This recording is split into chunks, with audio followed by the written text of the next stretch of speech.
Doctor? రక్తం చాలా పోయింది. ఆవిడ గ్రూప్ రక్తం ఈ హాస్పిటల్లో లేదు. ఏం చేయాలో తెలియడం లేదు. డాక్టర్ గారు, అమూల్యది నాది ఒకే గ్రూప్. నా రక్తం ఎక్కించండి. సరే రండి. వద్దు బాబు. మావయ్య, నువ్వు రక్తం ఇవ్వడం వల్ల అమూల్యకు జరిగే ఉపకారం కంటే నువ్వు ఇచ్చావని తెలిస్తే జరిగే అపకారమే ఎక్కువ. అందుకని చూస్తూ ఊరుకోమంటారా? ఆ. మీ అల్లుడిగా అమూల్య భర్తగా రక్తం ఇవ్వడం లేదు. సాటి మనిషిగా నా కర్తవ్యం నెరవేరుస్తున్నా. ఆమె బతుకులో మార్పు రావాలని నేను ఆశపడుతున్నాను.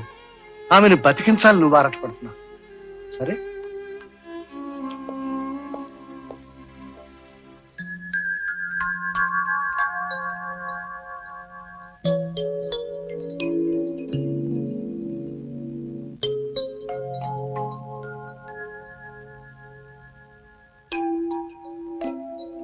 అమ్మా చూసావా, నువ్వెంత కాదనుకున్నా బావ నీకు రక్తం ఇచ్చి నేను కాపాడుకున్నాడు.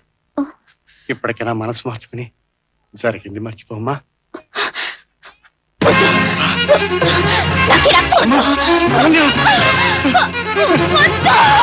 ఏమిటమ్మా ఇది?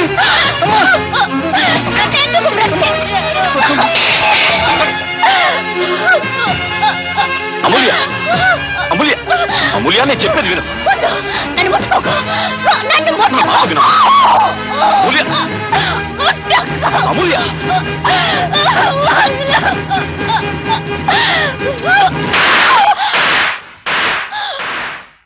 ఏం చేస్తావు? చస్తావు, చచ్చే సాధిస్తావు.